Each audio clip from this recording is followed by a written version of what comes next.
You see, something's going to happen. What?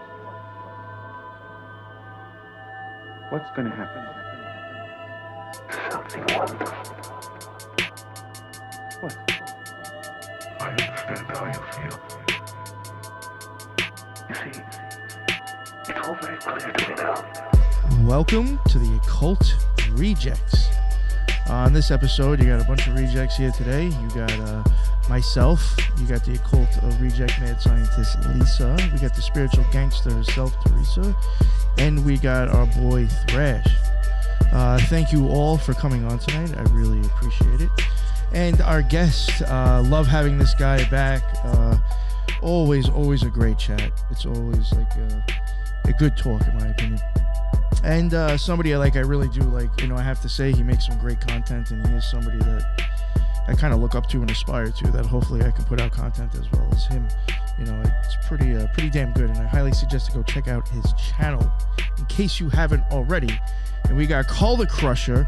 Carl, what is up? Let everybody know, for all the new listeners, what your deal is and where they can find your stuff, please. Thanks, Nick. Yeah, I'm Carl Crusher. My real last name is Carl Andresen, but I switched it to Crusher. It's just a lot easier for people to remember and spell. But yeah, for the last 4 years, I've been exploring a lot of ancient indigenous locations where there was rituals done for thousands of years, and kind of the connections with where indigenous people lived and did different stuff, and where the government ended up going and spending a lot of time and a lot of money with different people there. And so I kind of find it interesting to go back to those locations and film unscripted, like documentary style YouTube videos and content, where I go see what's real and what's not, what they were really doing there, if it was a cover up or what I can uncover. And it gets really interesting as I go down those different rabbit holes. And because I live in southern Utah, I end up around over by Area 51, over by the Grand Canyon, and then up around Skinwalker Ranch a lot, and working on the extra stuff, helping beyond just what goes on the History Channel. Mm-hmm. A lot of the surrounding work involved with that. Awesome. Yeah, I highly suggest to go check out his stuff. He's got some really interesting stuff too. I mean, even though I would say even go back as at least of 2 years ago. He's got some real, even that Magic Mesa, I still think that is one of your most interesting videos still today. Honestly, that's probably what we're going to talk about. My recent stuff is the connections between Magic Mesa and my last trip back up to Skinwalker Ranch, and a connecting canyon up there where the cattle actually go and graze. So the cows that are kept on Skinwalker Ranch during the show, they actually go up a whole canyon to the northwest called Lightning Springs Ranch. And so I was invited to go up there the last couple of weeks and found stuff that is directly connected to the Magic Mesa. And not only that, I filmed some similar phenomena like the pulsing, flashing light. I got some more of that, and several what could be, like UFOs, unidentified things flying over in the sky. Some of it looks like shooting stars and weird stuff, but when you slow it down and play it back on the night vision, it's like rotating lights that look like Tic Tacs that fly around and change direction and stuff. It's really interesting. That's bugged out. Yeah. Wow. But yeah, Magic Mesa is one of those original ones where a lot of this started for me when I started going there, started experiencing weird, paranormal type of experiences, and then that led me up to researching Skinwalker Ranch, and then now it's the connections just keep getting more and more as I go along. That's great, man. That's great. It's kind of weird too, and I'll even I'll say it now eventually, but I got probably the first one to drop when we do will be Untermeyer Park. I got Catacombs from the city. I have Washington D.C. I have Nashville, and I have Rome. Hours of edited footage to actually turn into shows, and for real, I wouldn't have probably have done that if it wasn't for you, Carl. But besides that, I have started to notice a lot of connections just from going to these different cities and looking at their occult architecture. Right? You see the same shit everywhere. same threads and the Yes. same connections. Yeah, And you'll start see to a little go, bit of "What?" different stuff, but there's always this few friggin' symbols that are always popping up. Yeah. So weird. And once you start traveling and going and looking for yourself, you see past just the cover story and just the narrative that you're taught. That's really what I've been And just that thinking surface layer of history that you see on TV. You go there and look in person and you go, there's a lot more going on here that people aren't talking about. A lot more connections and interesting stuff going on a lot longer back than we think too. Yeah, especially like, you know, like in Nashville and DC. DC was like really more prevalent, obviously, I guess. But, you know, the secret societies, the churches, you know, the orders out there, and then like the government buildings, like they all share some of the same common symbols. And it's like, because it looks like art, I guess we just accept it. But like, no, I think it's deeper than that. Yeah, we just like culturally accept them like, oh, those are Capitol buildings and those are political buildings. And so they kind of have that architecture. And when you start to look into what they mean in those esoteric groups or those different cults and things that operate, you start to look at like who really built the country and how it really formed and who are the people that behind it, and they're the ones that write the history. So when you go read the history that they wrote and they want you to hear, then you go out and actually meet native indigenous people or that dwelled there before. You see a total conflict of interest and a total different history when you go out and pick up the pottery and you look at the actual petroglyphs and pictographs or go to these ancient locations. The story doesn't always match what you find when you go and look yourself. That's how I've been feeling. Yeah. All right. So, yeah, go You said the cattle that are grazing, is that on Bureau of Land Management land or?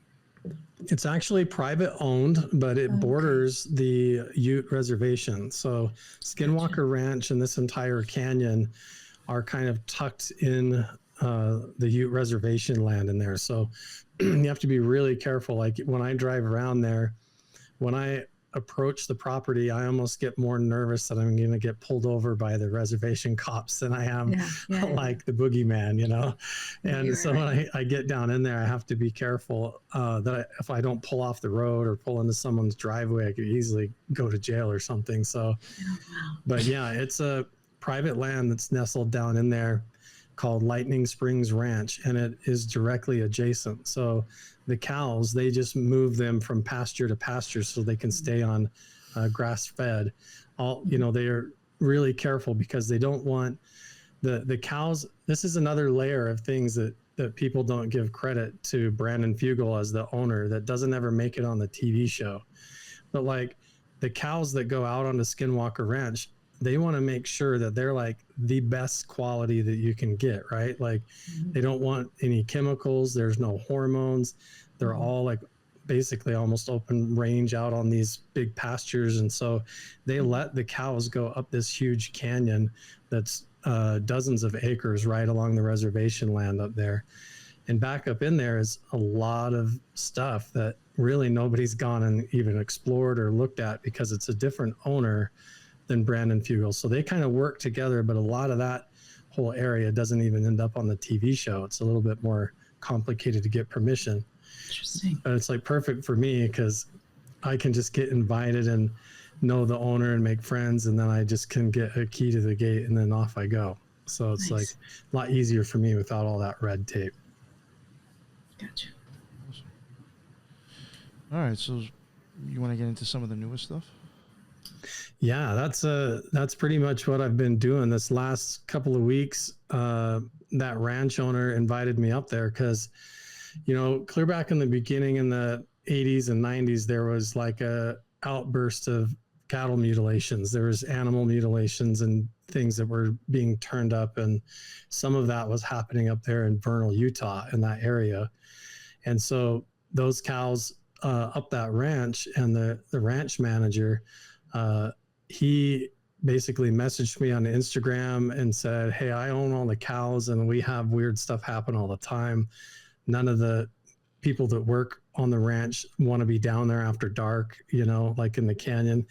And so he just asked if I would come out and check it out. And it's taken me about a year to finally get up there to be able to do it at the right time, but finally made it up there. The right things happened. and it was awesome. We made a lot of new discoveries. Like, he showed me some of the initial stuff that they had found, and then he took me and showed me a site that the University of Utah had looked at and studied. And the biggest part there was the finding of some ancient petroglyphs. And Brandon's team had found these a long time ago. About a year ago, he posted on Twitter that they had found them. They invited the University of Utah out. I don't know if you saw it on Twitter, but I remember that actually. When you remember that? Yeah, that. they LiDAR scanned this one figure of a deity figure. Has like a triangular body and a trapezoid shaped head and stuff like that. And it looks like in the LiDAR scan, like he has one hand up, like with his fingers spread out, like he's waving hello. So we found that spot too. And you want me to just tell kind of the story a little bit? Yeah, here, go for it. It was pretty amazing because we were able to confirm, like, I've just been looking at petroglyphs so much, I have an eye for it, so I can see the details a lot easier. So I was able to confirm that there wasn't just one figure there. There's actually 4 lined up across the whole panel there. There's 4 ancient deity figures. And the one that they even LiDAR scanned has 6 fingers on each hand. And they didn't even catch that detail, I don't think, in the scan. But it's got 12 fingers and on its hands. And then all the other ones next to it are very anthropomorphic, like non-human looking entities. Excuse me. So that was really amazing to see kind of the symbolism of those ancient petroglyphs up there actually matches the ancient legends and the lore of what the current team is even studying. And then when I started hiking around and looking for more stuff, I did, like, my first day up there alone hiking, found a whole panel of another figure of a petroglyph of what looks like a giant figure with his hands all spread out in this whole scene that nobody else has ever found before. So it was like a whole new discovery that now the team gets to go up and look at and compare it to. But it's just that evidence of, like, we always talk about Bob Bigelow being at Skinwalker Ranch and then Brandon Fugel and the government being there. But what I'm really fascinated in is what the ancient indigenous people were doing there for like 6,000 years before, and how that kind of set the stage of what was going on and why the government picked that area.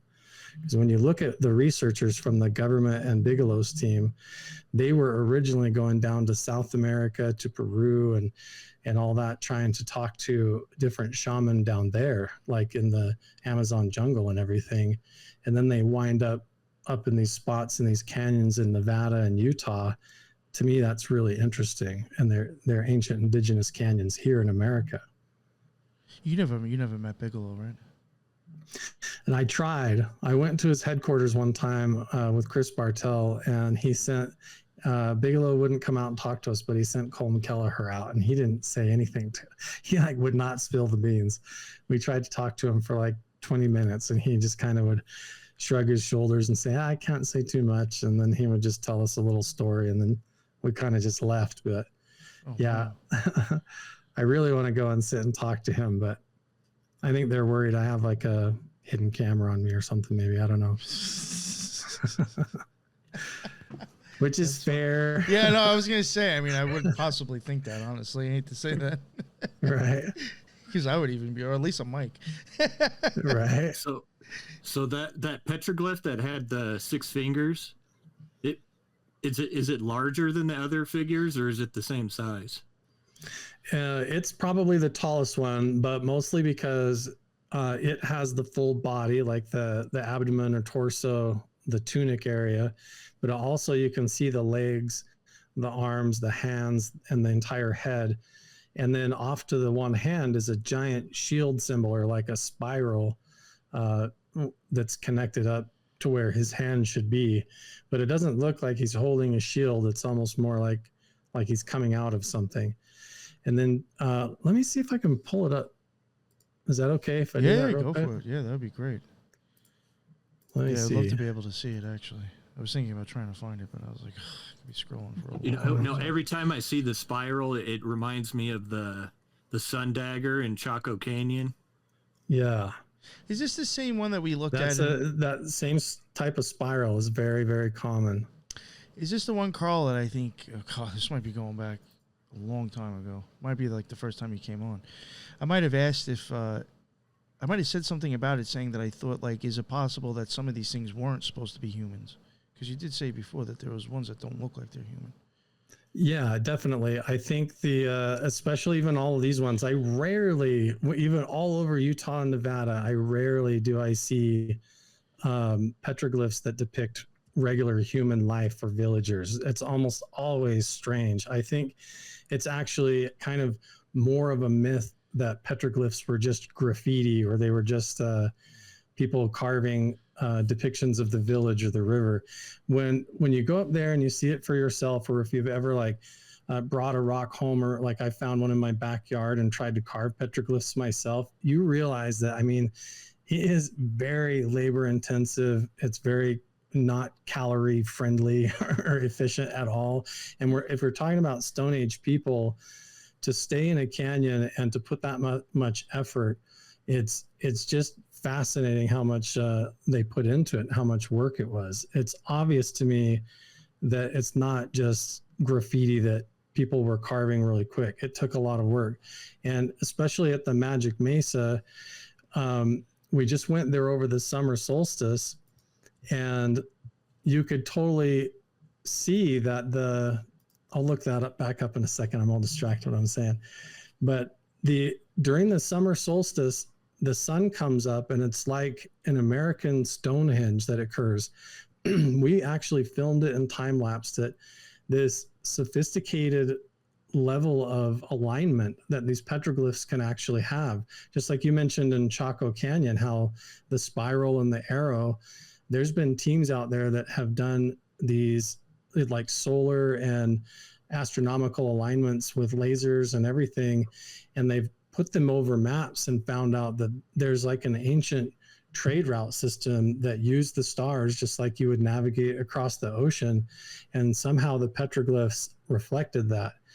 Well, when we go to the Magic Mesa, the ancient carvings there on the summer solstice, which is the longest day of summer in the middle of the year, you go there at sunrise and the sun comes up perfectly, so that all across that canyon where all of the carvings are, the light like peeks through these little cracks in the rock like a laser pointer. Yeah.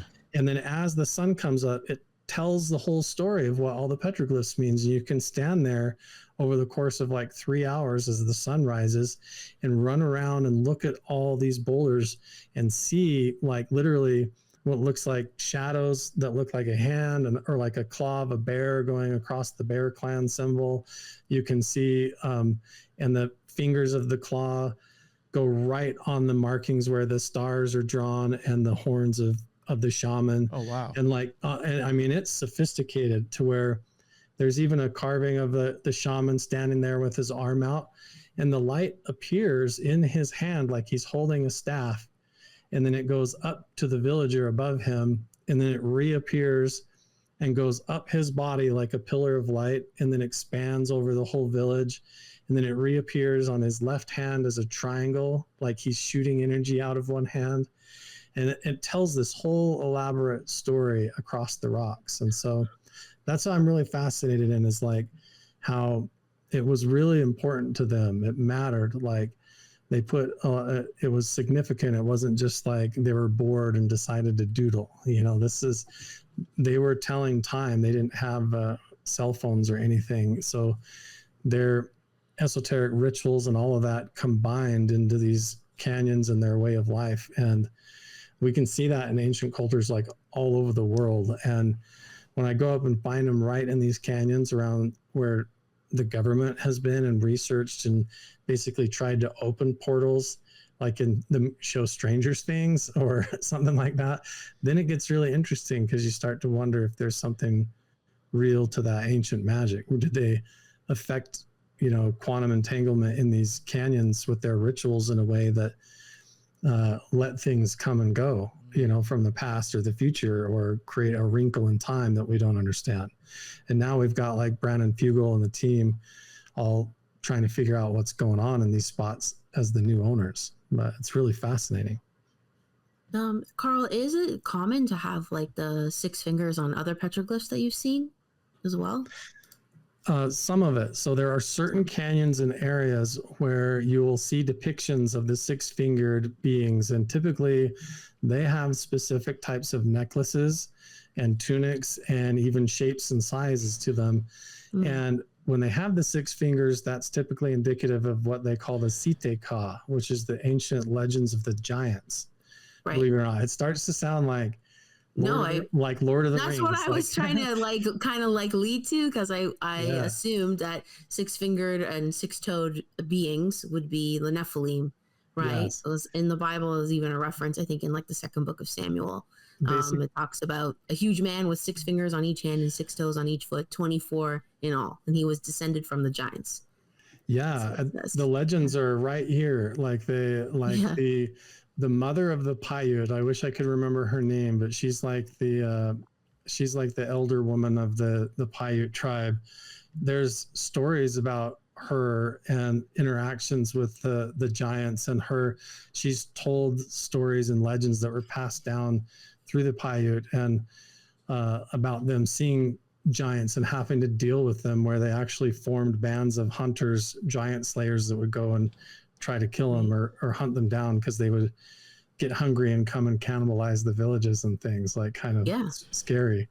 But the petroglyph that I found and discovered up the Lightning Springs Ranch Canyon, even though he only had 5 fingers on each hand, his fingers are really long, and the depiction of him is like it's almost like you're looking down the canyon or the valley between the mesas, and you can see this giant figure with his head up in the clouds and the stars, and he's walking in the river where his feet are, and you can see where the mesa, where they carved it, and then up on the side of the mesa is like a figure of a normal sized person pointing at him. It's literally like someone just drew a story, like, this is a valley where there's giants, and then you have the 6-fingered depictions further up the canyon that Brandon found earlier last year. So all of that stuff is really strange, that there's something really interesting that happened there that we don't really know. Yeah, even just like I've been to Malta before, and there's a place called the Temple of the Giganti, the giants, basically. And the same thing with the sun, like how you're describing, like the sunrise hits a certain point. I forget which solstice it is, but there's like a perfect circle in like this thick rock. Like there's no way like a normal human could have made that in the timing that the temple was supposed to be built. And like the sun like hits like that circle like perfectly like on the solstice. It's crazy. So if you ever want to go international, that's like a place you should definitely go film for sure. Yeah, I'm really fascinated with all that, the way that they interact with the earth and the interplay of light and the whole thing. And then also when you go out under the stars and you see where those spirals and the arrows point up at different constellations. And now we have the advantage too, where we can go out with like night vision, thermal imagers, sensitive equipment, EMF and radiation detectors, and kind of see, like, I've even taken like Buddhist meditation bowls, like brass bowls, singing bowls up, and sat them there, and you just sit there really quiet, and sometimes they'll start humming and singing without even touching them. Like there's a resonance that comes out of off the cliff walls and things. So you have to wonder if that was part of what they were doing, tapping into that.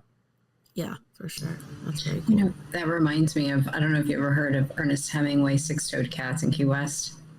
I haven't. Yeah, he kept, now there's like 60 or something 6-toed cows in Key West, but he kept one, and the first one he ever had was Snow White. So it reminds me of that.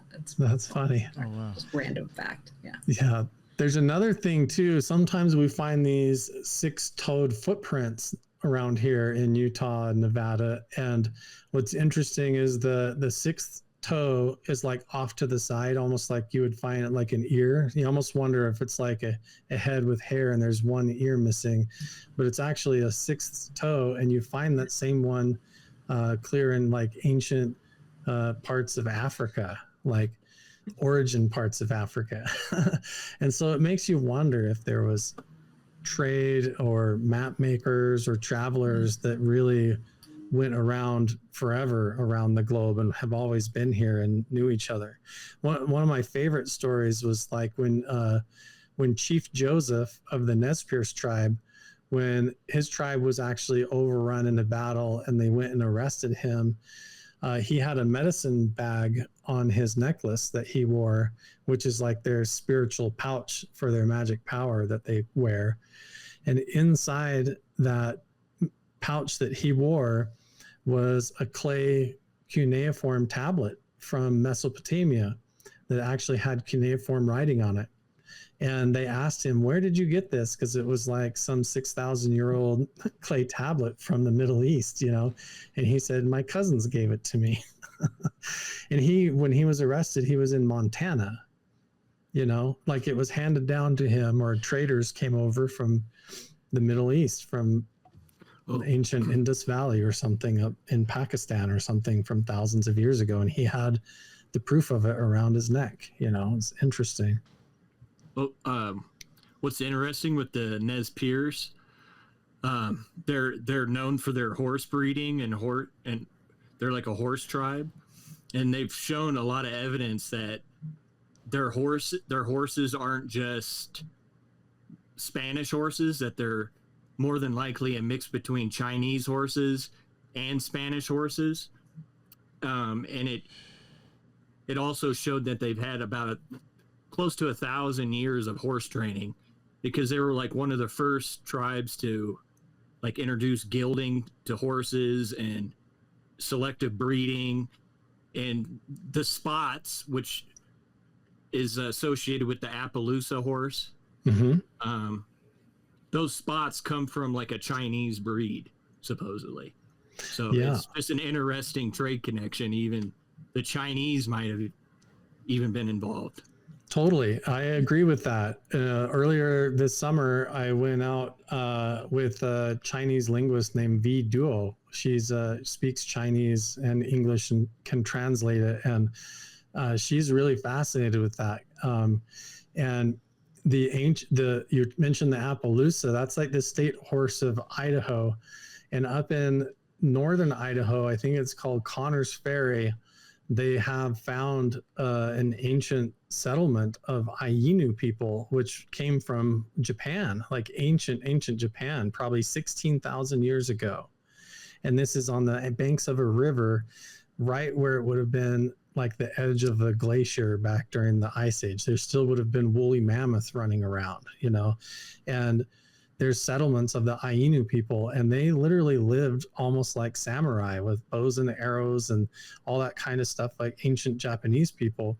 And you see that same kind of similar lifestyle also in the way that they did rituals and the way that they practice ceremonies, and powwows and everything are also very similar.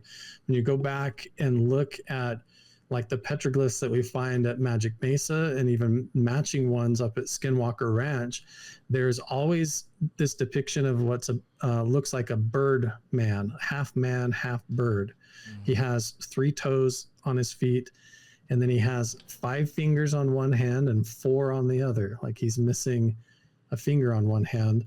And then his toes on one foot are always either missing or they're curled up, like he's injured on one side. And these are petroglyphs that we find that were carved by the Fremont people or the ancient Pueblo and Paiute, and here in America. But they match and fit the story of an ancient Chinese emperor called Emperor Yu. And they did the same rituals in ancient China under Emperor Yu, where they would put stone circles on the ground, and then the tribe would hold hands and dance in a circle around the stones, and the shaman would stand in the center and basically time travel forward or back through time, or even control the weather, or take on magical powers and visions and things. And the last known person to do that here in North America was a man named Wovoka in Nevada, like right over in Nevada. And you see evidence of the ghost dance all the way up through Nevada, Utah, Arizona, New Mexico, they were doing the ghost dance right when colonization happened and they were put on reservations. They were still doing the ghost dance. And that matches like 10,000-year-old ancient Chinese rituals that Emperor Yu was doing. And we know that Emperor Yu sent a group of like 2,000 men as travelers, adventurers, and map makers that even the Navajo talk about, that they encountered like down in New Mexico, that they ran into these Chinese map makers under Emperor Yu. And so I've gone around even with Chinese linguists and looked for those glyphs, and we've found some that she swears match these ancient Indus Valley. We say China, but this is before there was such a thing as China. There was no Japan. There was no India. They were just family dynasties that lived out on the land and in these valleys, you know, so there wasn't really like actual kingdoms or countries. They were just families and dynasties back then. But Emperor Yu, he was one of the first big ones, and you see evidence that he may have been over here or time traveled here or teleported here through portals and did things like all over the place, or something happened here that's very similar that you see all over the world. Isn't that strange? Go ahead, Rich. I wanted to point out that two things. So the Anu people, right? I'm pretty sure the females are known for like their face tattoo that almost represents like a big clown smile, in which I kind of attributed to like Pueblo clowns and the Kashari dolls and stuff.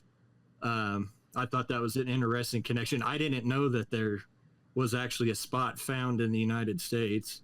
And then the other thing I wanted to point out is the ghost dance.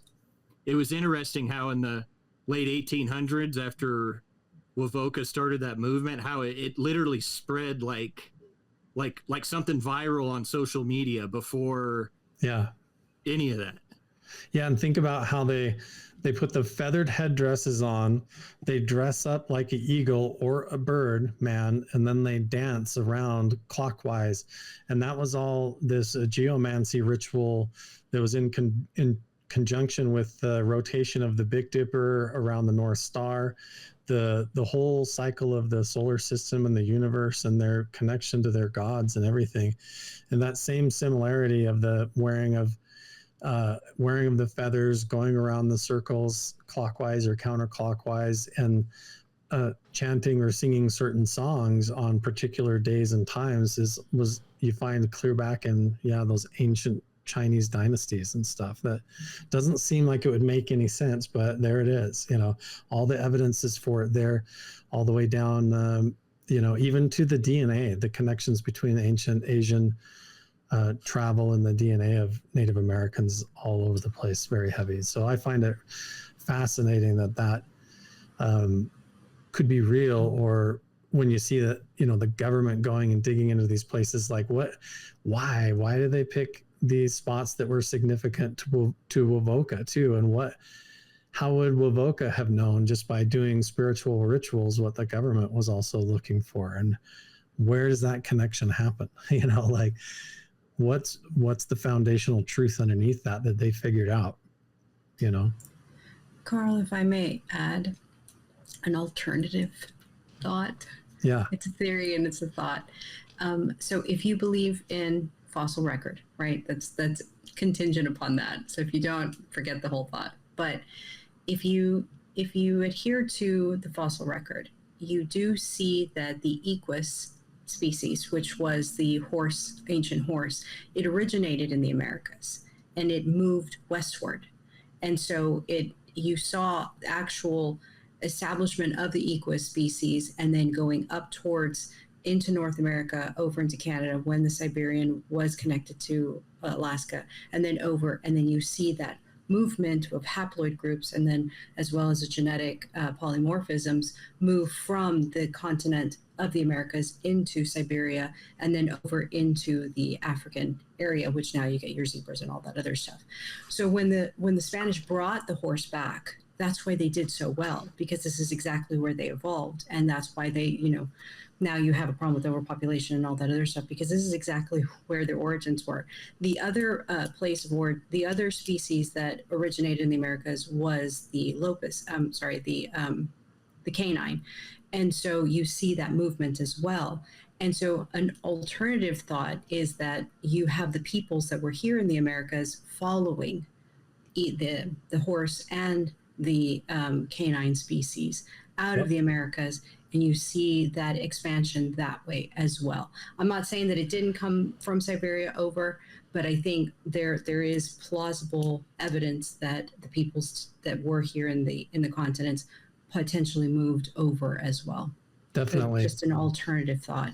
But I mean, you see the same similarities of religious belief systems, of petroglyphs, of everything, that you cannot avoid thinking that they were, in communication or believing of the same ideology.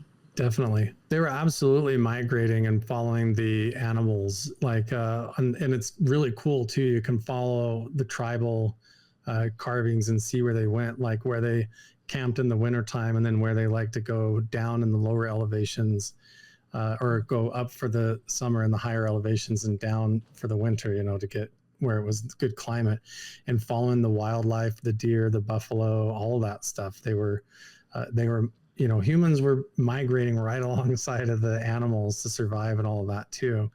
And it's fascinating that those connections across those great distances and everything. It's amazing to connect it, not just through the carvings like clan symbols, but through these astrological alignments too, and these cosmic alignments. My friend Roger Colty, he runs this project called the Re-Indigenizing Minds Project. He lives in New Mexico as part of the Navajo Dene people now, but he's originally from the Pacific Northwest, up from Oregon and a Seattle area. And he works with a lady named Colleen Gorman, who's Dene at University of New Mexico. And they're working on trying to restore this ancient understanding that all of these levels and layers are overlapping. Like the migration routes were followed at certain times of the year in the spring and mattered during these equinoxes. And then in the winter solstices and different times, the petroglyphs told different stories and had different alignments and would say, go this way to follow the deer, or go this way to follow that. So it was very much a part of survival as anything else, like where to go and how to live and how to travel. Like if you're standing at a stone marker and it has symbols on it and you know what you're looking at, you can look at that and match it up almost like the Goonies, at the end of the movie Goonies, when they hold up the doubloon and it matches the horizon or whatever. Yeah. Same kind of thing. You can do that with the edges of the rocks and the horizon and what they carved, and see like basically pretty simple directional things. Like if I walk straight that way up that canyon, I'm going to find another marker, and a lot of times we go and prove that. But what's cool is that Roger has inherited these ancient maps and knowledge from like his great grandpa that's passed them down, that confirms exactly what you just said, the trade routes and all of that, but also the spiritual connection. And like how Roger tells me, like when you get close, this is what you need to do, like how to give offerings and then approach it through meditation and consciousness, almost through prayer and different things, communicating with spirits. It gets really personal. It's cool, but you realize kind of the depth of the life these people had and how they were, how the universe was alive to them. It was their God, like everything, the river and the wind and the trees, and they listened to it and followed it. It's really cool. And then your analogy of the serpent, the winged man, it reminds me of Quetzalcoatl from, the Aztec or the Mexica and the Mayan religions. So yes, it's very, very similar to me. That kind of brought that to mind. Totally. And even the ones there at Magic Mesa here in southern Utah, the bird shaman petroglyph, like I was describing how the beam of light comes through on the summer solstice and forms a triangle, and then it flows out off of his hand and goes up the rock right to a coiled serpent with its head coming off. and the serpent coiling and uncoiling or unraveled, and sometimes the shaman even standing on the unraveled serpent was all like symbolism of moving forward and back through time, and the unfolding of time moving forward, and the changing of seasons and all of that. And yeah, that whole integration of the bird shaman and the serpent, and there's whole serpent valleys and everything up here where it's all depictions of different snakes and dragon looking things. And that overlapping of venerating bird shaman and serpents, snakes and dragons is all over the place too, just like Quetzalcoatl, the same kind of imagery. Yeah. Fascinating. Serpents, snakes, and dragons, but no dinosaurs. There is though. Just saying. Is there? Oh man. So this is what's crazy. You can drive away from the front gates of Skinwalker Ranch, and within about 35 minutes, you will be at the Dinosaur National Monument dinosaur quarry, and it is 100% real. It's a huge hillside that they've just built a glass cage over top of and dug the side of the hill away, and you can see it looks like hundreds of dinosaurs of different types that piled up and died all at once, like in this canyon, and they're all over the place. And I know that you're laughing, like, if you don't think dinosaurs are real, just say it. I'll just correct you. I've been hiking up canyons where like nobody's been, and I have found dinosaur footprints in the sandstone, petrified in the sand. And they're the dinosaur lizard. That's the thing. No, they're huge. They're like, I mean, I guess dinosaurs are giant lizards. Giant lizards. I don't know. Anyways, I don't. The footprints. It looks like a chicken that has like a size 16 or 18 foot. You know. Gigantic bird, gigantic lizard. They could have been giant but birds. There's no depiction of dinosaurs in the petroglyphs. I'm just saying. There is. Is there? Okay, yes. I stand corrected. That doesn't make sense either. I have found what looks like petroglyphs of people and animals, and like goats and bighorn sheep and deer, and then right alongside those look like a long-necked dinosaur or like a velociraptor, which doesn't follow the timeline. No, not that we're told. That's true. That's interesting. Every time I see those, I have to look around. I'm like, it doesn't make any sense. Shouldn't even be here. One of the instances that I found one, I mean, it's either a dinosaur or a giraffe. Like, it makes no sense. Like, and it's here in Utah, not very far, about 45 minutes from my house here. And a family asked me to go up there because they're the property owner, his great grandpa settled the place. He was a pioneer that built a cabin there, and they had never found any ancient artifacts, but he was like, I'm sure there's got to be stuff up here. We just have never found anything. So they invited me to go look, and we found tons of stuff up there that they had no idea was there. There was whole kitchens and fingerprints, like where they had taken the pigment and painted their hands all over the walls, and right along depictions of goats and deer and people. Just looks like this giraffe or brontosaurus looking thing carved right on the rocks there. And not even the property owner of the family for generations even knew that. So it's not like they went up there and faked it or carved it. I can tell if it's been faked or not. I mean, it's old and strange, and I'm probably the first one to even notice it in maybe hundreds of years, you know. Shit. Damn. Oh, that's weird. I don't know what to make of it. I don't know if that means people saw them or if why they're there, or I know it doesn't make sense, but I've seen them. The Americans have had, the American cheetah, American camel. I mean, we've had so many species that used to be here. And I think what's probably the case is that the Americas are probably a lot older than what we think they are. And I know, like, when we were down in Peru and we were looking at the Andes, they were, basically saying how old the Andes were. And then somebody on there said the Rockies are older than the Andes, because you can tell by the vegetation, the lack of vegetation on the Rockies is indicative that they are much older, and they were formed a lot back, I guess, older than the Andes were, and the Andes are really old. So that was a very interesting take from that person. Yeah, it's really fascinating. There used to be like North American lions that were bigger than African lions that used to run around here. Which preyed upon the equus species. That's where the bucking of the horse comes from. It's to buck off the American lion that would attack them, and the cheetahs. Mm-hmm. And even clear up in now, even today, like in Arizona and New Mexico, they'll spot panthers and jaguars that find their way up from South America. Like they don't know any difference in their genetics. If they are on a hunt and they wind up in New Mexico, they don't know any difference. But like, it makes you wonder, you know, in ancient times, what it was like. It could have been a lot more like Chronicles of Narnia running around, you know? Yeah. Have you poked out?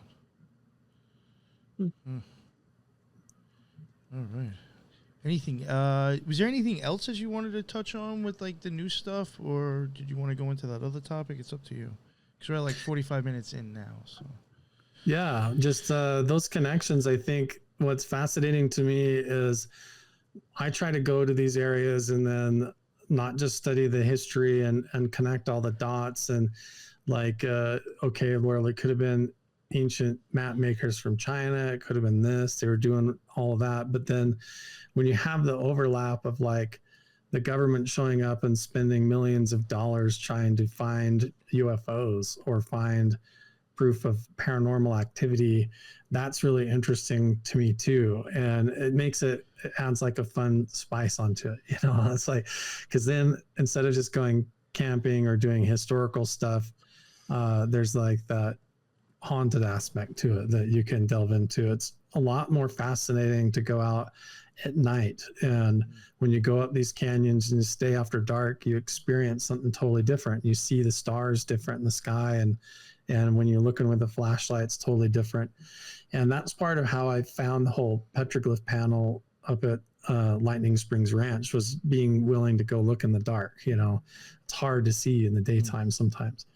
But yeah, going out in the dark and looking around, my experience, it has just been, I think that the reason that the government was really interested in these spots is that there is some sort of phenomenon that occurs there. And the reason I say that is that I've experienced it personally, to where, like I've talked about the Magic Mesa where the bird shaman is and the summer solstice and all that. There's even a specific rock there that's cut out like a bowl or smoothed out kind of like a seat. And I would go and sit there and have these weird experiences and didn't find out until like a year later that was the shaman's seat. And I was told that that's where the shaman would sit to do the ceremony.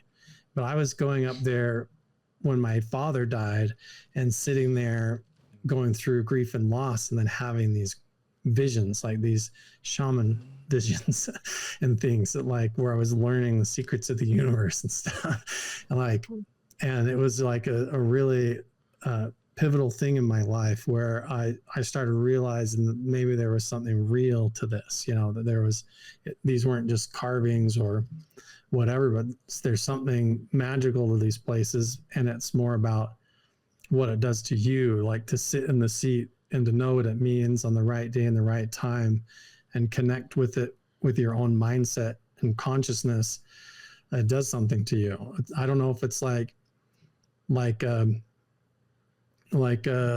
walking into a node on a ley line and getting an upgrade or a cleansing or something, but there's something about it that I feel like can tap you into an awareness of a different reality. And I think the government is really fascinating in what's going on in those types of places, whether they can, maybe they can perceive things coming and going with their radar equipment and stuff. And so they're fascinated with it. But that's been my experience too, and why I think they're there. Have you ever wondered, it was just something I thought about, because I do think like some places people take advantage of ley lines and mounds and stuff. You know, if there is different types of energy in different areas, have you ever wondered about like what's up with you like going to all these things? Like, Yeah. I mean, I have thought of that myself. I know. Because Yeah, I I'm know. traveling. I have thought about that. Yeah. Well, we talked about the, ancient indigenous people going on migration routes. And I've had many times where I've felt like just like literally like a homing pigeon, where I'm walking, feeling like I'm following some kind of a weird intuition. And then I feel like I'm like an energy coming over me, and then I make a discovery or I find something. Like I'm like, whoa, like how did I know I was about to come around the corner and this would be here? Like I just knew it. Like and you can feel it. I've been with other people that have experienced the same thing, and I think it really does do something. I think they can get a bad reputation as being cursed or haunted a lot of times, but I think a lot of it has to do with the person or the group of people and their mindset and intentions. For me, going to all of these places, especially when I go up to Skinwalker Ranch, in my recent videos, I'm being a lot more vulnerable and open about it, where I'm literally filming myself, where I'm crying on camera and I'm sharing some of the breakdown moments and the difficulties, to where when they talk about hitchhiker phenomena or how the curse of the Skinwalker, what that really means and what happens, like I've opened up more about that. And I can see how some people who don't understand what's going on or what it's about, how it could chew you up and spit you out. When I go to some of these places, it's like it makes you face all of the parts of your life that you've been ignoring or procrastinating, anything that you've been lying to yourself about or people have been lying to you about. If someone's been backstabbing you or stealing from you, it's like the cork comes off of all that and you'll face it all like a flood, like the dam breaking, and it can totally unravel your life. Like, I don't know what it is. Sometimes you go up into these places and you connect with it, have these amazing experiences, and before you can even drive your car back home, it's like the backside of your life starts unraveling, and you have to be ready for that. Like that you're going to crash through a wave and have to come out the other side. And you can talk to Chris Bartell and almost anybody who goes to these places and hangs out there regularly, and they'll tell you the same thing. And I've got several friends that I don't even know how much I can say. I've had friends go to the hospital, go to mental institutions. I've had friends leave and go home 3 days early because they just can't hack it, their life starts to come apart and they bail on me and they can't do it anymore, But for me, it's like the whole purpose of even being on Earth is to go through this and go through the refinement and figure out who I am. I have wondered if some of those, even some of the things you're just explaining right now, I had wondered if, I really don't know how to explain it the best, but if it could give you like a feeling of like maybe you're kind of being pushed to a little extreme. I would even say like spiritually. Like there's times where I have thought you kind of had the feeling of like if I was going to experience a magical effect.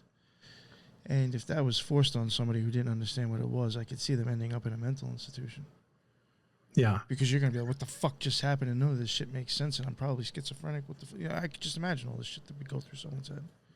Yeah. Like any of the kind of the dark shadow aspects of your life or things that are a problem that you're avoiding or lies that you've been hiding or anything like that. It's like, if you have anything, skeletons in your closet or anything lurking around, it has a way of reaching into your life and plucking that stuff out and making you face it. Like, it's really hard to describe. As much as it will appear as like a strange phenomena actually in front of you in the canyon, or you might experience something physically there that you would consider paranormal, the way that it makes you face yourself is like a whole other level. That is something I don't think a lot of people understand. And what I think is at the core of what a lot of the ancient people were doing in their spiritual work and the refinement. And you go get involved in that and you end up on that same spirit journey, that same migration. Like I said, like a homing pigeon, you're tapped into that same wavelength, and pretty soon you're on the same journey, almost like they were, whether you like it or not. You just kind of get in tune with that.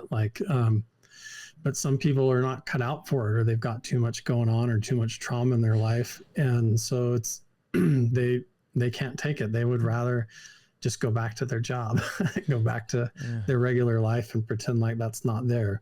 I would say like it's very important why I think like a lot of stuff you're saying just sounds like resonates with me in a different way, but like, you know, still with magic, you know, I think like that's why it's like kind of important to, I think, of like done decent shadow work on yourself before having a magical experience. Like for me, like I do think like it's probably like a weird way to put it, but like for me it's almost like magic before it happens. It's as if like you threw yourself into a well and like you're just falling down, and like the things you haven't dealt with yet, the demons are going to start crawling out of the sides, and it's more shit you're going to have to slay and defeat if you even make it to the end, or you just come out of it more fucked up. But you know, like, and then you have to, like, even the fear of the falling and thinking horrible things, you have to realize, oh, I'm going to be okay, and then you come out the other side in a total different rebirth if you don't give into fear, you know. But I do think less shadow work. I think there's more things to slay and more things to possibly fuck up your head. So I can see what you're getting at. I just see it that way.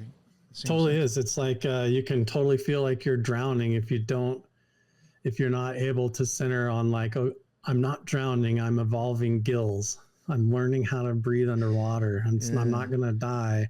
This is an evolutionary process that's painful or difficult or terrifying at times, you know. But some people just feel like they're being waterboarded and they want out, you know. And really, when you think about it, it's what people are really, what they think they're looking for out of religion or church, or when they go to organized practice to try and find healing or that refinement or cleansing experience. But it's, I think, a different experience when you just go up an ancient canyon and it's like it happens to you, rather than like going to church and seeking it out on your own. It's sort of like there's a place that sort of, like you said, hurls you into the fire, into the refiner's fire, and some people just can't handle it. Yeah, no, I can understand that. It's even funny how you even picked water, because I've even said myself plenty of times, depending, I guess one time I used butterflies as an example because of the guest that was on. I thought it might have clicked in their head what I was trying to say, but like it does even feel like water, like rushing through my body at that very end. Or I've said it feels like I burst into like butterflies, just like things like, you know, like something like that, like spreading out all over the place. But it does feel like I almost have like water flowing over my body up into my head before that last moment.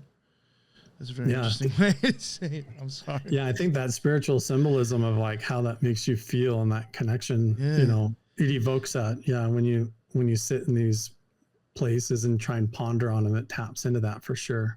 That's wild. Nice. Have you ever had any other experiences like kind of like serious ones over there that you haven't talked about on the show? Yeah. If you want to share any of those, we can talk about that instead. Yeah. So like, I'll give you an example of like one of those, how it kind of happens, like an instant paradox, like of amazing things and then horrible things at the same time. Right. So like I mentioned how my first day up at Lightning Springs Ranch was hiking up there, all by myself, looking for something, just hoping I make a discovery that can like change the research for the team, you know.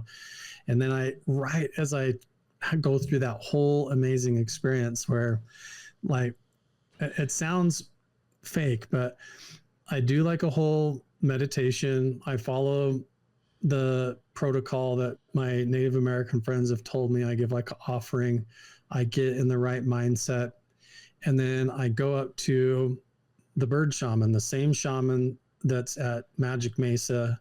We find one that's up at Skinwalker Ranch, up this canyon. So I start there at him, and as I get into the mindset, this out from underneath the rock, this little red lizard comes out. And it's almost like intuitive, like a Native American would think, like he's speaking to me, like he points a certain direction. He's like doing these little push-ups on the rock, like go this way.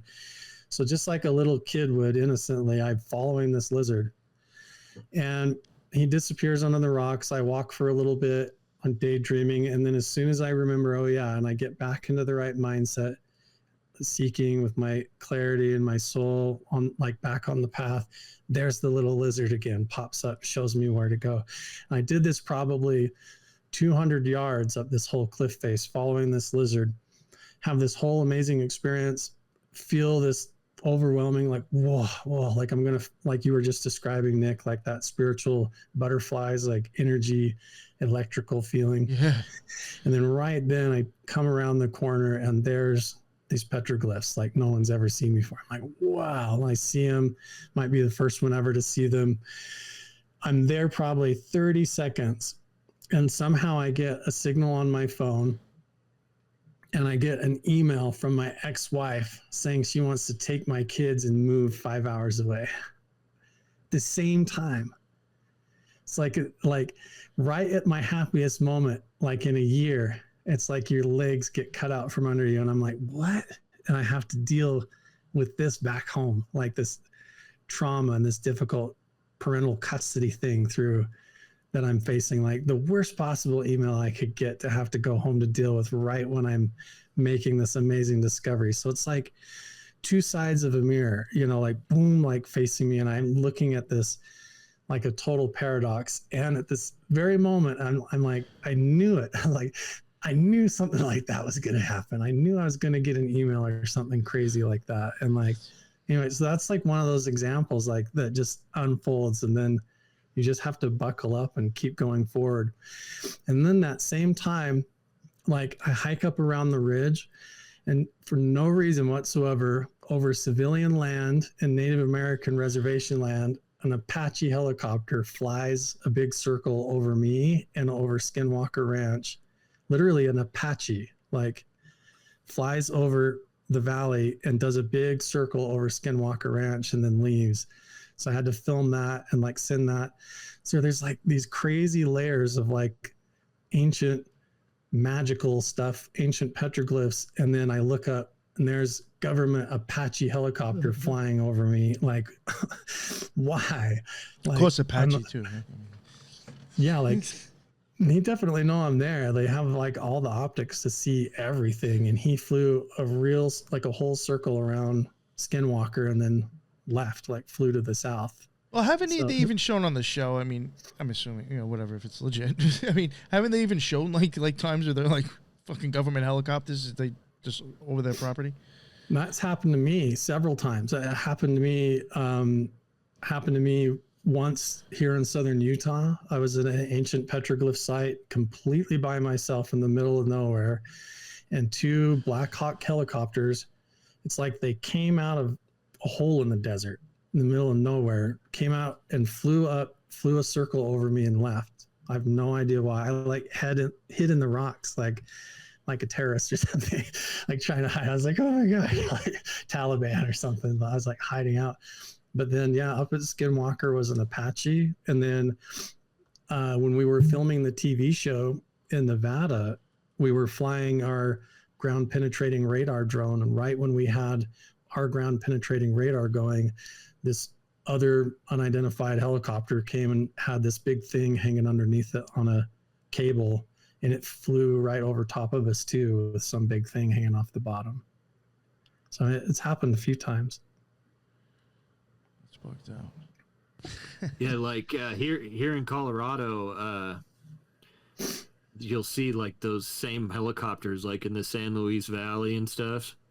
And then I've even had a friend, he showed me videos about 10 years ago. They were hiking one of the 14ers here, and like you said, it just two BlackRock helicopters just came out of nowhere, no markings or anything, and they filmed it on their phones, and very odd. It's like they just come out of nowhere. It sounds fake. It sounds like one of those things like out of the X-Files. Like when I was up there and the Apache flew over, nobody knew that I was there except for Brandon Fugel and the ranch owner that owns the cows. They were the only two people on planet Earth that even knew where I was. And then specifically where I was up the canyon and on the property, nobody knew where I was. I was completely alone back up in there. And then Like I hiked up and looking at these petroglyphs and crawling around the rocks, and then here this thing comes, and it flew right alongside me up the canyon, and then turned and went east, and then like hovered, did a U-turn, and flew right over the ranch, Skinwalker Ranch, to the south of me, and then left. But I don't know why they're there. It does sound fake, but when it happens to you, it's like, okay, I guess this is your real thing. It really happens to people. Isn't there like an underground military base around there or something that tests weather? There's several. So you have Area 51 is like, and the Nevada test site literally takes up almost half of the state of Nevada. And then there's a huge chunk of the west side of Utah that is actually called Dugway Airfield. A lot of people joke and call it Area 52 because a lot of the stuff that used to go on in Nevada moved like up to Utah, out where they have all the salt flats. So basically an hour west of Lehi and Provo, Utah, where BYU stadium and college campuses is Dugway Airfield, like a huge secret military base out there. Yeah. The reason I was saying, because I think there was one that's like between Arizona, Nevada, and Utah, because they had gotten in trouble with the desert tortoise, and they were looking for biologists to help them plan stuff to coincide with the reproductive cycle of it, because of the whole Endangered Species Act or whatever. So they had to abide by that. And I was like, wait, there's an underground base there? Yeah, and so that's kind of what, like, I didn't realize that they had an underground base there. Oh, wow. Yeah. That's a wild way to find out. It's wild. I had no idea. There's actually a lot of involvement with the Navy, and you wouldn't think it, but up in Nevada and Utah, I'm like, you're not even near the ocean. But this is where it gets interesting with the ufology and this weird overlap, is that back during World War II and soon after, when Howard Hughes, was like the Elon Musk of his time, they were just as much as they were doing the Manhattan Project and trying to develop nuclear and atomic weapons, they were trying to build up defenses and radar systems to be able to detect incoming missile threats. So like if Russia or Japan tried to launch something at us, we wanted to have that kind of Iron Dome detection system. And later Ronald Reagan picked it up with his whole Star Wars and MX missile program and all that. But when they first started doing research into this early radar technology and turning it on, they were experimenting with the ultra low frequencies so they could communicate with submarines, which means you can't send regular radio frequencies through the ocean or underground. So you have to have the ability to build these underground bases and radar technology, basically like Nikola Tesla stuff, that sends signals through the electromagnetic field of the Earth itself. So you send it through the Earth, through the ocean, and right into the submarine or whatever.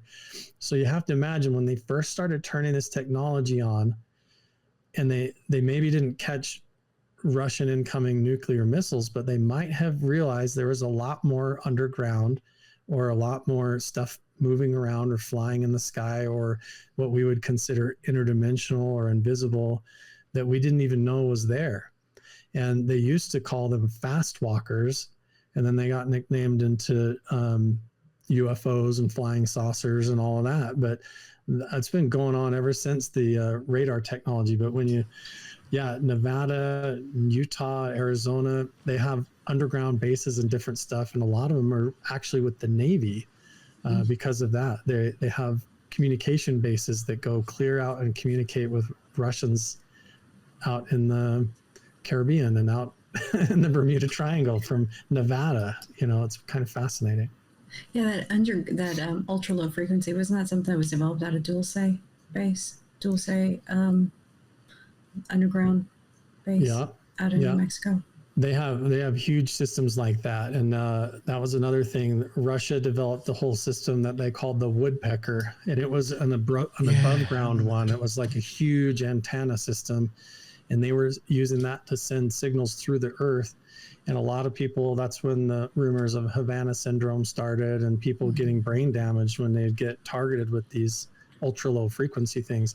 So that's a whole other part of this that's fascinating, is like when I go to Skinwalker Ranch and I see something in the sky, it's hard to know, is this real paranormal phenomena? Is it real extraterrestrial phenomena?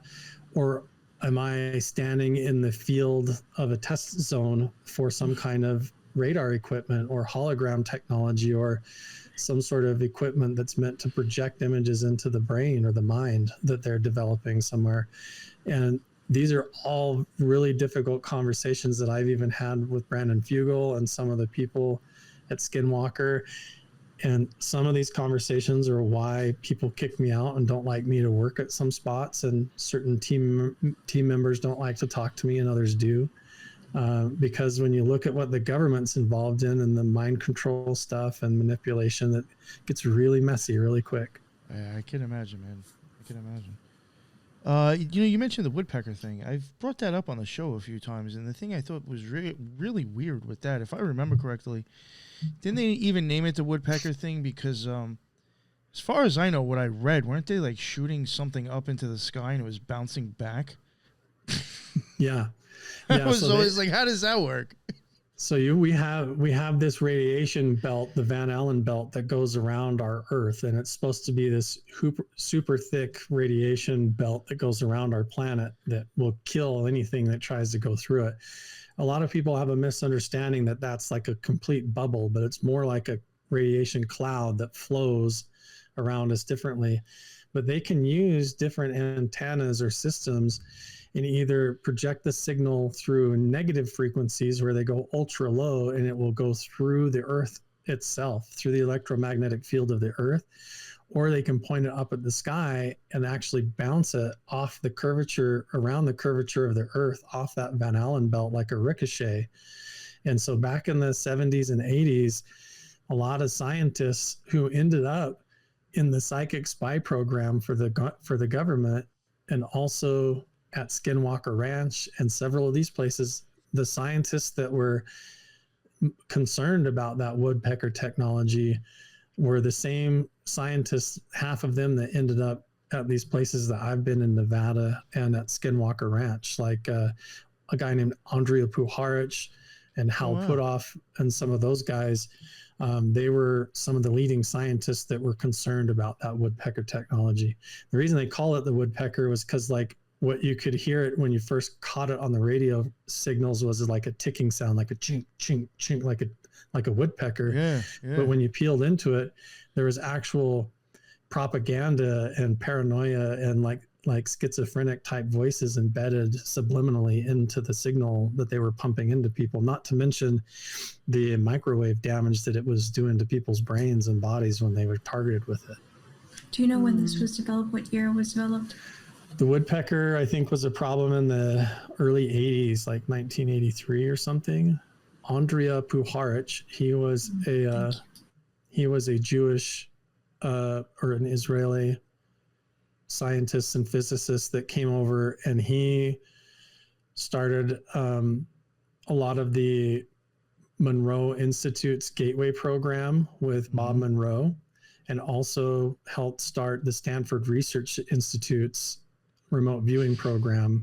And he was the mentor and teacher of Hal Puthoff, who started that whole remote viewing program. And these guys, Andrei Puharich, the same time that they were concerned about the Russian woodpecker technology, were spending all their time down in South America talking to indigenous shaman about human consciousness. Wow. So it reminds me of the TV show, and if you guys saw it on Netflix, Three Body Problem. It's called, if anyone's watched it. I haven't seen that one yet. Oh, you should watch it. Yeah, so it's about these like physicists, and one of them, like in like communist China, it's fictional, but whatever, you can make your own assumptions. There's a gigantic satellite dish that they're trying to like project like messages into outer space, thinking that like somebody or some entities or beings will transmit back. So yeah, it's just interesting, similar to like what you guys are talking about. Yeah, it's really simple logical thinking when you think about it. Like if you have walkie-talkies or cell phones or radios, right, you can transmit a voice from a walkie-talkie from a transmitter into a receiver that picks it up. And all they had to do is figure out that the hydrogen bond between everyone's DNA would vibrate and resonate just like a receiver, meaning you could send certain frequencies and the brain and the body would receive it just like a radio antenna would. And they realized, and there's videos of Andrija Puharich right on YouTube where he's talking about how if you targeted someone with the right frequency, you could give a certain demographic HIV and give them all AIDS. You could give them all bone cancer. You could give a certain type of people, make them think they had the flu, or you could just straight up kill them or make them think they were abducted by aliens or whatever. And he was talking about this clear back in the 70s and 80s. And you know that the Netflix show Stranger Things, the beginning of that, they were originally going to call that show Montauk. And it was about how the psychic spy program in the early days was doing experiments on little kids where they would take a child and put them in an isolation tank or in like a Faraday cage. And they were trying to see what you could really do with this. Like, could you turn a person into the receiver walkie-talkie and then and transmit signals and give them experiences? And that whole TV show, Stranger Things, is based off of real programs that were going on. Some of those scientists that were really doing that stuff are still alive today. And they don't like me because I know their names. There's still some of them that did those experiments that are still alive and still around today that show is based off of. They were putting kids in isolation chambers and isolation tanks and then projecting frequencies and lasers at them and then doing hypnotic regression and programming and stuff like MK Ultra type stuff. And part of the goal of what they were doing was to see if you could remote view or spy on our enemies that way, or turn them into like a crystal ball, or if you could predict the future, or if you could communicate and come back with knowledge and technology from other dimensions. And that was a real program that was parallel with the UFO recovery program that was going on. That's interesting. Wow. Yep. So yeah, Andrija Puharich, he's kind of if you start to dig into him, you'll pull on a thread that will unravel all of that. And one of the men that they were going down to in South America is a man named Jacobo Grinsberg. And he was doing experiments on kids down there where they were learning things from the shaman out in the jungle and then going back to the university and trying to see if they could apply what they learned from the shaman in the jungle scientifically to the children in the laboratory. And and that guy, Jacobo Grinsberg, he went missing. He did his work for about 5 years, and then he worked with Andrija Puharich and Jacques Vallée, John Keel, all of those early guys that were into ufology. Hal Puthoff, all those guys early. Do you know where in South America specifically? I'll have to look it up. I have a picture of them all together at a bar, and I think it's in like Paraguay or something like that. I can't remember. They were down there, but it was like right during the Cuban Missile Crisis too, and all this interesting stuff going on. So I don't know. What you were talking about, there's been a couple of people talking about this lately. There's a patent right now out for using the human body as a wireless antenna. Yep. And so now the patent came about around in the 80s. And that's why I'd asked you, I was like, do you know what year? So it aligns a little bit with the patent when they were being submitted. That was Andrija Puharich. He holds the original patents on that. And it was a tooth filling. That's how it all started. You could basically put someone while they were getting their cavities filled, and they would have no idea. And you could put a tiny microchip in the tooth filling and like turn it into a receiver. Wasn't there an actress? Wasn't there an actress that complained about that? Lucille Ball claimed that she was getting messages from Japan through her teeth. Yeah. And it was because it was a nickel filling or whatever. Yeah. She was legitimately picking up radio signals? You can Google Andrea Puharich and his tooth receivers, and he's. Do you remember the guy Uri Geller? Yeah. Uri Yes, Geller, I do. the I do. spoonbender. Yes. He, Andrea Puharich. He's the one that found Uri as a child, and brought him over, and he trained Uri all the way up. So a lot of the criticism was that Andrea, like everything that Uri Geller was doing, claiming that he was psychic and can tell where things were, could have literally just been transmitted to him through a chip in his tooth, like a voice of God technology through a transmitting system that his mentor put in his mouth when he was a kid. So Andrea Puharich was one of those guys. He had a lab up in the state of Maine that he had, where he had a star camp for kids, where kids thought they were going to astronaut camp and they were actually going and getting dosed with LSD and going on these crazy remote viewing out of body trips with Andrea Puharich in his lab. And the parents in the community, when their kids came back home all acting schizophrenic, some of the parents went up and burned the whole place down.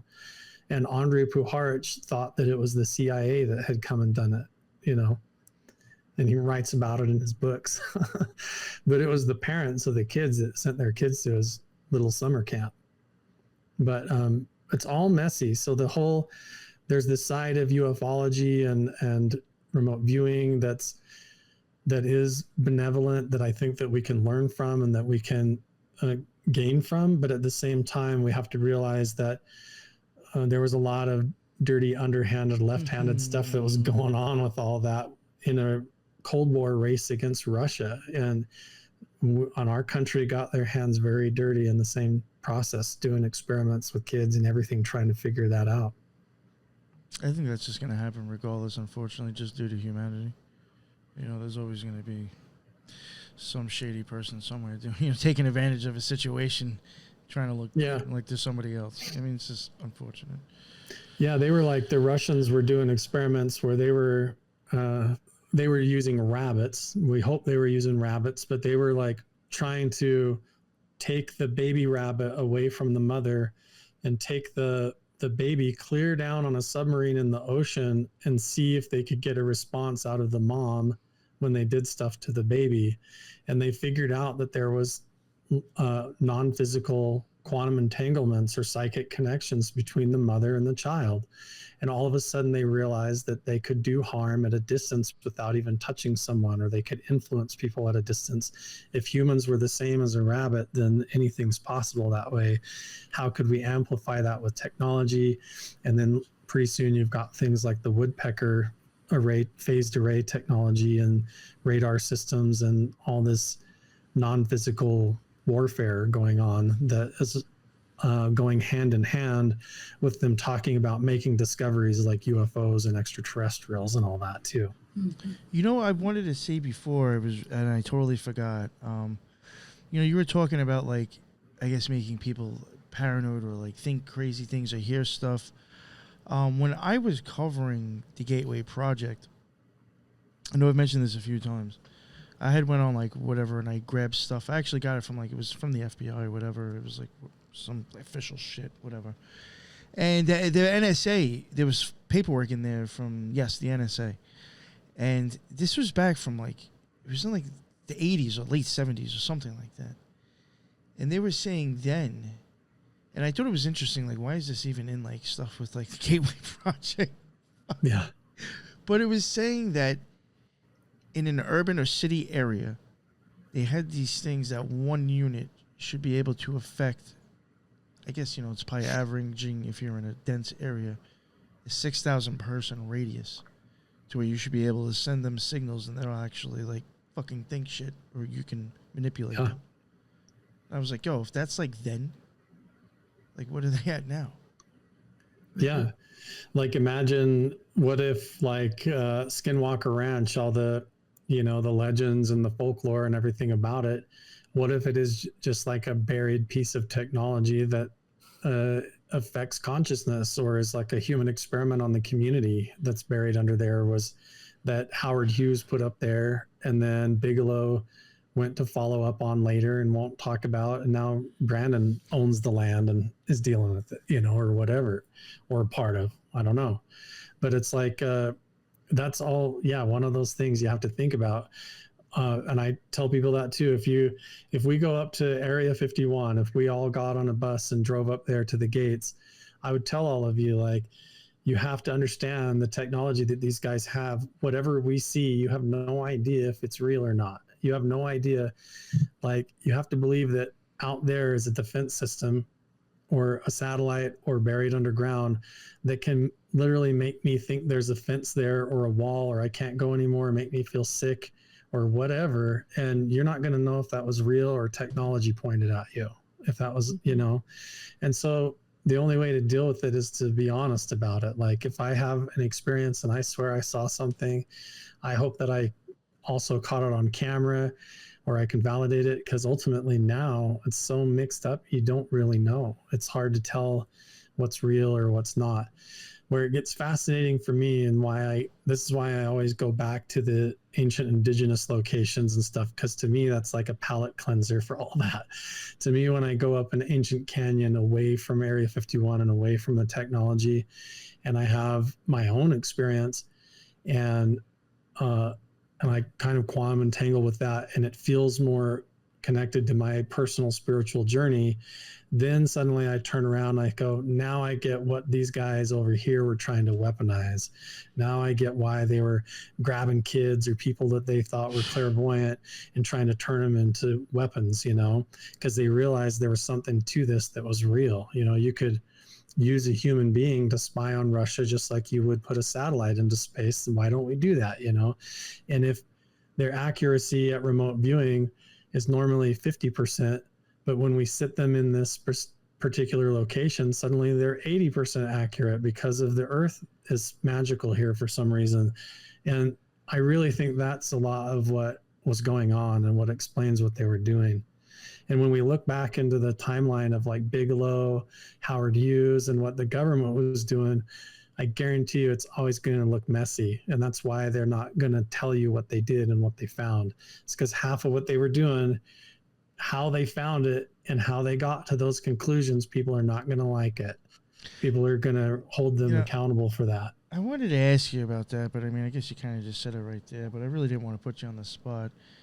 It's just like, and only because like just certain, like, well, for one, you probably wouldn't know. Maybe you do. And again, I'm not saying it has anything to do with it. I just do find it weird.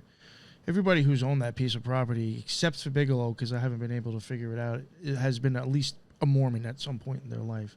I guess, in Utah, that can happen anyway. But I did find that interesting. And a lot of the people that have claims about UFOs and cattle were all Mormon too. But Bigelow, I mean, I'm a little iffy on that dude. Yeah. Well, he gets his origins. Because I feel like he was like with the government way too much, man. Right. Yeah. Right off the bat. So the key for me to understand what Bigelow was doing was literally when I realized how he stepped right in the shoes of Howard Hughes afterwards. I keep mentioning Howard Hughes because they're both in Nevada. They both were involved in the development of aerospace industries, both heavily involved in real estate, and both love to use Mormons to do stuff in secret. So they, Howard Hughes, he literally had his right-hand man was a guy named Frank Gay that was right out of Salt Lake City, a Mormon guy. And he coordinated the buying through other members of the Mormon church, like probably 700 something pieces of land around the state of Nevada. And that's how they ended up building a lot of the Nevada test site and expanded Area 51 and made the whole military industrial complex. Was the combination of using private military contractors like wealthy millionaires and billionaire tycoons like Howard Hughes. And then he can't do anything without it getting seen in the media. So he turns to the Mormon church and makes friends. What they literally call them the Mormon Mafia. And Howard Hughes and the Mormon Mafia and the literal mafia built Las Vegas and the military industrial complex for this country. And so the Mormon Church is the only church, and BYU is the only college campus in the whole country that has a CIA recruiting office right on campus. Yo, What? you know what's The NS right by the Missionary Training Center. It's known thing that the CIA and the FBI will embed agents into the Missionary Training Center as Mormon missionaries so they can get into other countries and proselytize. Wow. All they got to do is hook them up with another agent as a companion, and they're in another country doing espionage. When I was in Peru in South America, I mean, the amount of missionaries down there was alarming, to say the least. I was like, wow, they're thick here. Yeah. You know, so I had no idea. I grew up, I actually did a 2-year mission. I served in Arkansas, but like my brother went to like Santiago, Chile. My other brother went to North Carolina, and my others went to Los Angeles, you know. But yeah, it was all legit for me. But I look now, and when you dig into it, I mean, from Howard Hughes on up, there's a whole faction of the Mormon Church that is, straight up an arm of the secret government. Like one of the 3-letter agencies. LDS is one of the CIA NSAs. That's what Latter-day Saint is one of them. I got to put you in touch with this guy. This week coming out, we're having a 2-part series. It's fucking wild that you're just saying this. Maybe I should put you in touch with him. He's an ex LDS member, and like he came on the show and like covered. He had like documents and like showed like newspaper clippings of the church actually allowing the CIA to come in. Yep. And the Rotary Club was hand in hand. Yeah. I was like, what the? It's so integrated. The average everyday member of the Mormon Church has no idea that that's all going on at certain levels. But there's a whole recruitment and part of it. Yeah. Wow. When you think about, I had no idea like that.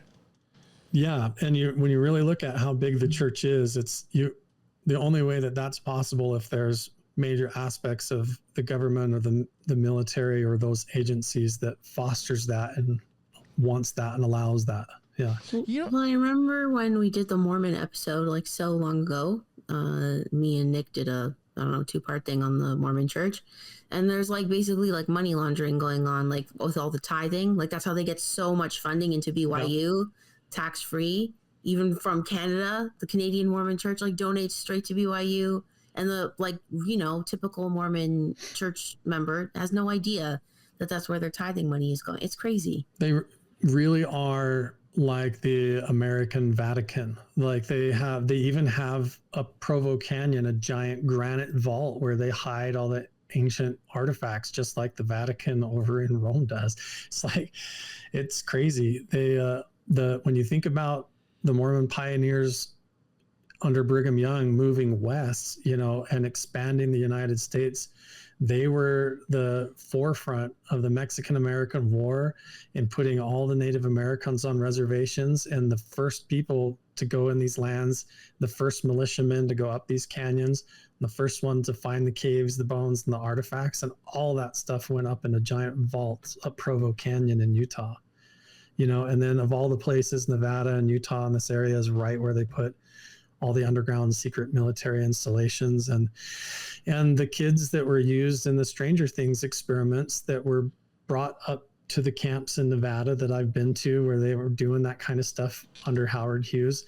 They were Cub Scouts that were going up there for scout camp for the Mormon Church through Frank Gay, and the Mormon Church was bringing Cub Scouts up, and those were the Stranger Things kids. Holy shit. Wow. There's a Queeno. But you're baked in like as Oh yeah. Oh my God, Thrash, right. What'd you say? I said there's a Queeno.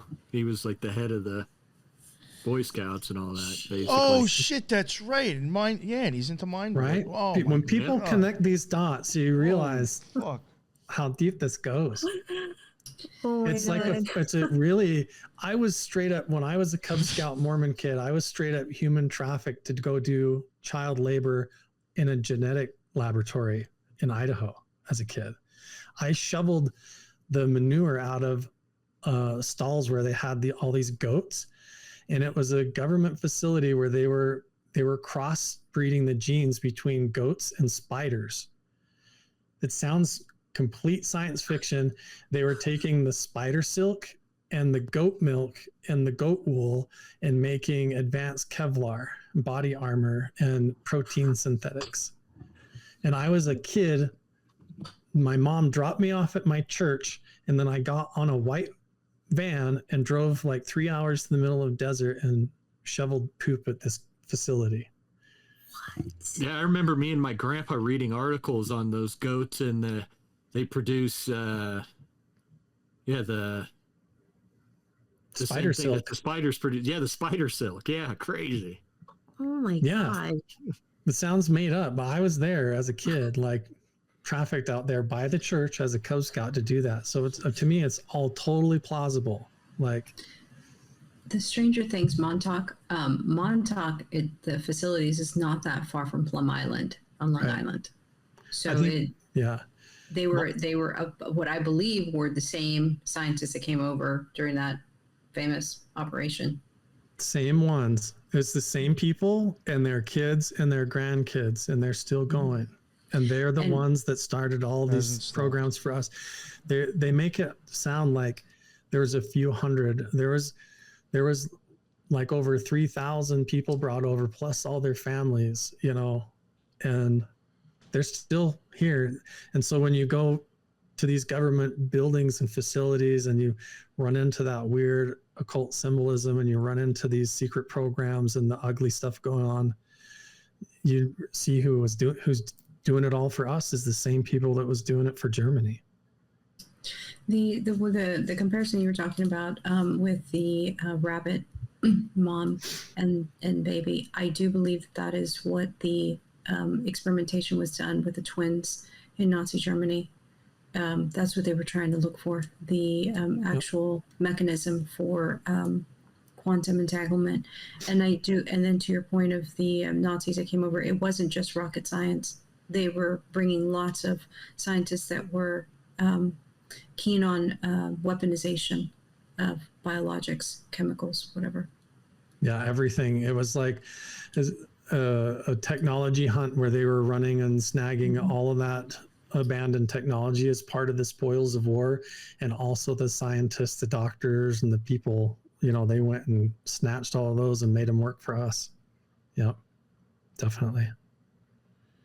So you run into that, like, so for me it goes hand in hand, and the way that I try to, like I said, keep it clean, keep my work clean, is by speaking out and talking, like, and making sure people know that all of this side of it exists. But then that's why I always, you know, really focus and lean into what was here before our government ever even showed up. What's written in the rocks? What does the indigenous people say? What is the common ground? And when I look into all that goes back 10,000 years, and then you see what the government was doing and what they found and the technology and the people and the books that they wrote, then through all of that, you can see a thread that connects. You can see what they discovered, that it didn't matter if it was 10,000 years ago, indigenous people dwelling there on a migration, or the government, you know, in 1994 in Nevada or whatever, up there with the team and all their technology. It seems like they were chasing after the same thread. They knew, or they ran into the same foundational secret.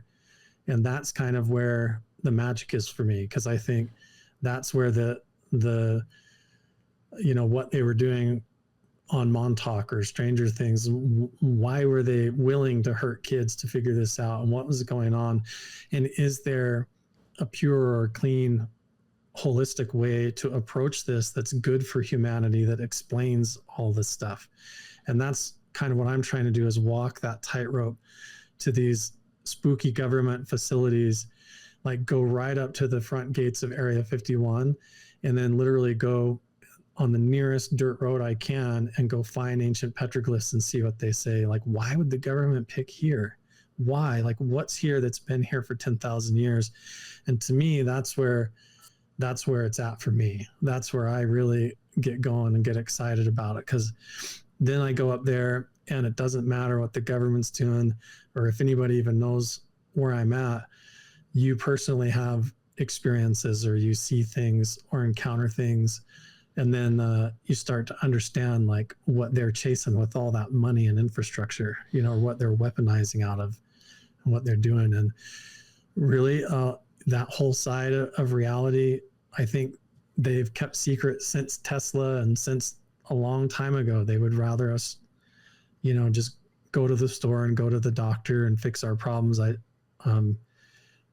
I think a lot of this stuff they either don't understand or they definitely want to keep secret. They don't want all of us walking around like psychics. You know, they don't want us walking around clairvoyant and predicting things or having strong intuition. They would rather us codependent on their systems, you know? Well said. Yeah, I mean, it seems like they're just basically studying quantum entanglement, right? Yep. More or less. Have you ever heard of the Healy, Carl? The medical device? The Healy, yeah. Yeah, so I wonder if there's like a connection between what you're studying and then like the German new medicine behind the concept of the Healy, which basically uses quantum entanglement to heal an individual like at an affordable price. It's very interesting. Yeah, there's a lot of different ones like that. I like the ones that, you know, and they make them illegal. There used to be so many different ones where you would just like hold on to two probes or whatever, or rods, and then electrical frequencies would kind of retune your body and eliminate parasites and all that. And there's so much evidence for that. And yeah, it's the same story as like cars that can run on salt water. You know what I mean? They just gobble up the patents and the copyrights on all of it and then hide it so they can control the world, you know? Right. It's crazy. Yeah. Mm-hmm. Oh, well said, man. That was a lot of said a lot in this episode. That was juicy. Yeah. I was like, oh wow. It's just so weird to me how like I just had someone on not too long ago cover that, and like I was really blown away. You know what I'm saying? And like, listen, I mean, I have no problems pointing at a Catholic church or the Jews, or it doesn't matter. You know what I'm saying? I think me and Lisa have maybe even said on the show, I'm sure this just isn't the Mormon church. Also, I'm sure any other church they can get into, they've done something like this anyway. Yeah. But it is pretty wild. Like, it just was weird to me how like that blew me away. And then you just said the shit too, and I was like, what? Well, I mean, we could do a whole episode just on that. I mean, my life growing up as a member of that church, and then coming out of it, I'm the only member of my family that's left. All of my family still is, my mom, my brothers, all of them. And to come out of it and to like, it's one thing to realize that like, well, okay, public education and all this has taught me one version of reality and history. And I have to realize that that is for the most part a lie. And I've been taught an agenda or propaganda. But to grow up buried within like 6 feet under in a church like that and have to climb out of that, and your whole way of seeing reality and then looking back at what that was all about and what I experienced has been a wild ride. Like some of the stuff I did as a kid, I had no idea how weird it was until I have grown out of it and looked back and had memories or stuff come back to me that I've had to remember and be like, what was I doing? Like, what in the world was I doing there? Like weird rituals and stuff at night, you know, all kinds of stuff. But yeah, there's a whole side to, the Mormon church in that, where they're waiting to build the new Jerusalem and Zion in the state of Missouri and rule the world after it burns. You know, it's pretty wild. So I've actually wondered, like, if kind of like Handmaid's Tale kind of reminds me a little bit about it. Seems like what they're ready for. When that show came out, there was a lot of Mormons and ex-Mormons, you know, that especially ex-Mormons, because it's like adult shows, so a lot of Mormons won't even watch it, you know. But when I watched it, I was like, whoa, it's like that's seriously like what they want. Like there's a whole thing going on with that content creator Ballerina Farm right now. She's oh my god, don't even get me started on her. The husband is like the owner of JetBlue, the airline company. Yep. He's a Mormon, and she lives like a straight up pioneer pilgrim life. Like handmade. So they make it seem. So they make it seem. Come on. Yeah. But I mean, they're like the prototype, like New Jerusalem in America, Mormon ideal of what they want the world to be like. And yeah, the New York Times just wrote a whole big article about that family, I think, or somebody did. Oh, did they? My Yeah. mom was obsessed with her, and then I found out about like how much money they have and where it all comes from, and I was like, "You listen." I just like dashed her dream of Ballerina Farm. So there's this beautiful content of like, I'm just gonna make all my sourdough bread and the cheese and this and that while my 8 children are running around me, and I'm so beautiful. It's like everyone's dreams are dashed when they found out like how loaded these people are. And they have no idea that whole persona is the image that the church and the state of Utah and all of that, this whole, they want to promote that look because that is what they want the whole world to be like. And she won like Mrs. America or something. Yeah. She won something. She went to Juilliard as a ballerina, as a dancer. Like she did. She had everything going for them. Yeah. They're like the prototype family for the church. Yeah. You know, it's interesting the way you were even explaining that. And now I'm not saying one influenced the other. I that is very much kind of, I would say maybe just switch the clothes due to the times, but to me, it very sounds a lot like Hitler's idea of what Germans would be if you living look like. at Ballerina Farm, that's the Aryan expected ideal. them to be very self-supporting and. There's a whole book called Mormons and the Swastika that's about the connections between the Mormon church and the leaders of the church that were supportive of Hitler and that agenda as a vision of the future. They thought it was part of it, and until the world kind of turned against that idea and became anti-Nazi, the Mormon church was very pro, and even the prophet of the church went over and met with Hitler and everything once and had a picture with him and all that. And my mom used to joke because she was a convert into Mormonism, but like when I was signed up to join the Boy Scouts of America at the church, she looked at me and she goes, "I'll never get over how they look like little Nazis." Oh my God! My mom even said that to me. Yo, even the Boy Scout uniform. It's like the Hitler Youth uniform. Yeah, oh my Boy God! Scout I never on your noticed honor. that before. Oh yeah, I'll do my best. Yeah, the whole. I actually think I'm almost positive. Didn't the brown shirts get the idea from? Yeah, the Cub Scouts. Yeah.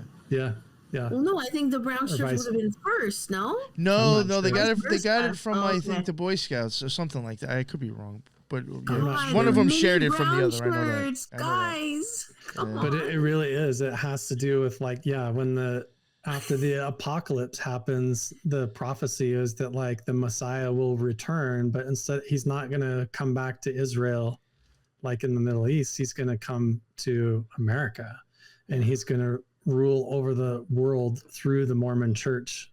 And they're going to initiate, what is it called? They have a name for it. It's their own version of socialism or communism, where basically literally everybody donates everything that they have to the church and then just gets back just what they need. Where the Is it like communitarianism or something like that? I can't remember what they call it in the church. It's literally written into the scriptures and their Doctrine and Covenants. The founder of the church wrote it in there that you're gonna live for 1,000 years under the reign of Christ in Missouri, in the New Jerusalem. It's pronounced misery. Yeah, I mean, I can't remember what they call that. For sure. It starts with the C. It's like collective or something like that. Or oh my God, but that's where the heavy tithing comes from. Yeah. The church has like over $300 billion that they're hoarding, and they just keep buying up real estate everywhere. Wow. Yep. Gosh, guys. All right. That's why they were all excited about Mitt Romney running back then. I remember that. Yeah. Yeah. So much for BlackRock buying everything, huh?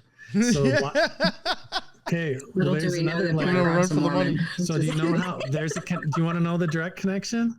Sure, yeah. Okay. So do you There's know a how direct connection? the Mormon church is really big into family history and to genealogy, right? Yeah, so they're yes. all into like pushing know your family history, join all this or whatever. They pushed family history for, over a decade, and then started the whole family history movement, and then sold all the membership data, all that family history data to, and collaborated with Ancestry.com. And then all of that and everyone's DNA got bought by BlackRock. That's so literally, right. That just made news. I have my DNA. Everyone's DNA literally went to that Aladdin AI. So they've logged everyone's genetics into that thing. I'm sure Oh of it. Like, my God. like, yeah, BlackRock's got everyone's DNA now. That sent Not off mine. their ancestors. I definitely did it. I've been into the family history stuff since I was like a little kid. You go to the swab their mouth and sent that off, and the Mormon Church was the face of all that pushing know your ancestry and where you came from. That was like a whole thing for like 2 decades. Now they hardly talk about family history because they got it all. They don't need to push the marketing anymore. Well, I wonder if a Mormon was behind the PCR swabs. I'm sure. There was a Mormon behind the O-rings that failed on the Challenger shuttle crash that exploded. That was a big deal. The O-rings that failed were made here in my hometown by a polygamous family in their kitchen. I'm not even joking. The company that made the O-rings that failed, that exploded that spaceship, were made here in Utah. Come on. The layers of this are all over the place. People have no idea. Nuts. What the?